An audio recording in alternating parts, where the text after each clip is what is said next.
Good morning student. मैं आज आपको पढ़ाने जा रही हूँ क्लास 5 में सब्जेक्ट हिंदी। पिछले कक्षा में हम यहाँ तक पढ़ चुके थे, इस पैराग्राफ तक। आज हम आगे बढ़ते हैं। खाला बेचारी खून का घूंट पीकर रह गई। उसने कभी ऐसा सोचा भी न था। खाला गांव भर में अपने साथ हुए अन्याय की बात कहती फिरती और लोगों से कहती कि वे जुम्मन को समझाए। सभी ने उसे पंचायत बुला लेने की सलाह दी। भला न्याय की बात से कौन इनकार करेगा। जुम्मन भी बोल उठा, हाँ हाँ कर लो, पंचायत हो जाए फैसला। मुझे भी दिन रात की खटपट पसंद नहीं है।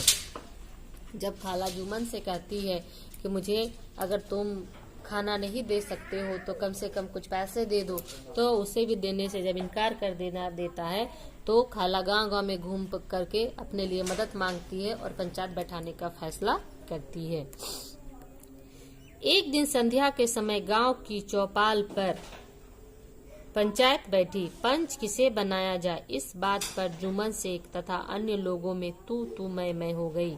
खाला ने कहा, जुम्मन बेटा, पंचों में तो परमेश्वर होता है।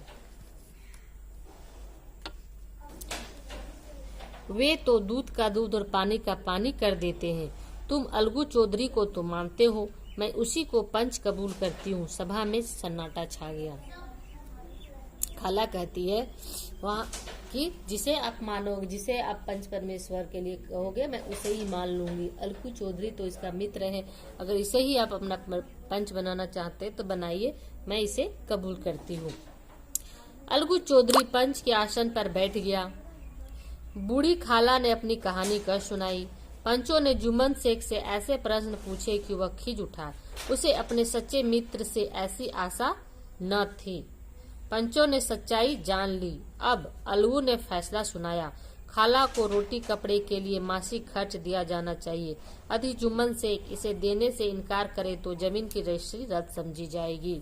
जब अलगू चौधरी को पंच बनाया जाता है तो जुम्मन शेख बहुत खुश होता है, क्योंकि वह उसका मित्र था। उसे लगा था कि उसके पक्ष में फैसला करेगा, परंतु ऐसा नहीं होता है। वो सच का साथ देता है। वो फैसला सुनाता है कि खाला को रोटी कपड़े दिया जाए, मासिक खर्च दिया जाए, लेकिन अगर ऐसा ना हो तो रजिस्ट्री रद्द समझी जाएगी।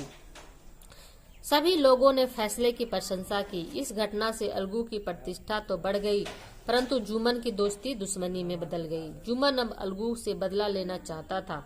इसका अवसर उसे शीघ्र ही मिल गया। अब दोनों दुश्मन बन गए। अब जुम्मन शेख अलगू को अपना दुश्मन समझने लगा। अलगू चौधरी की बैलों की जोड़ी का एक बैल मर गया। अकेला बैल काम नहीं दे सकता था। अलगू ने वह बैल समझू साहू को बेच दिया। साहू ने पैसे बाद में देने का वादा किया। समझू साहू को नया बैल मिला तो लगे रगड़ने, न चारे के फिक्र न पानी क्या।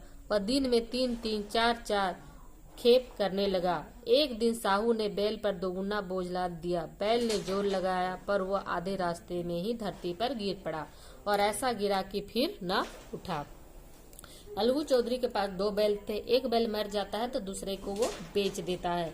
वो भी उधारी में बेचता है। उसे तुरंत पैसा नहीं देता है समझू साहू, क्योंकि उसके पास पैसे नहीं थे।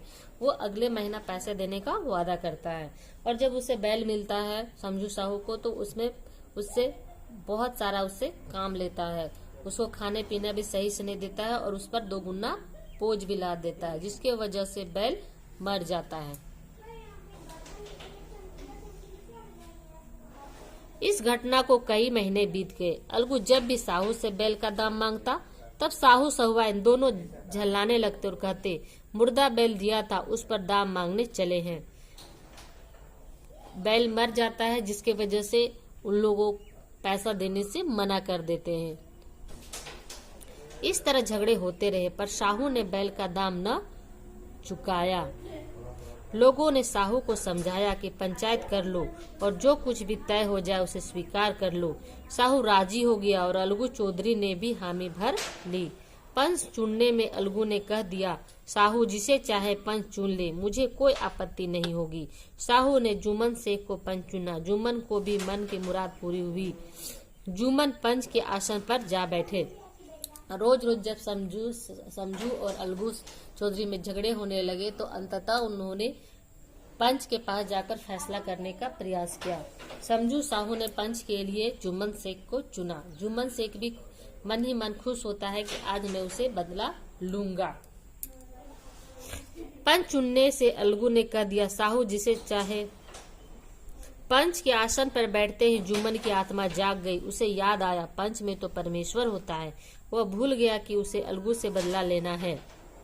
उसने साहू से अनेक प्रश्न पूछे और फैसला सुनाया। साहू ने जब बैल खरीदा था तो बैल स्वस्थ था। बैल की मृत्यु अधिक काम करने और कम चारा मिलने से हुई, इसलिए साहू को बैल की पूरी कीमत अलगू चौधरी को देनी होगी। सभा में जोर का शोर हुआ, पंच परमेश्वर की जय। अलगू चौधरी की आंखों में खुशी के आंसू थे। जुम्मन शेख अलगू चौधरी के गले से लिपटकर रोने लगा।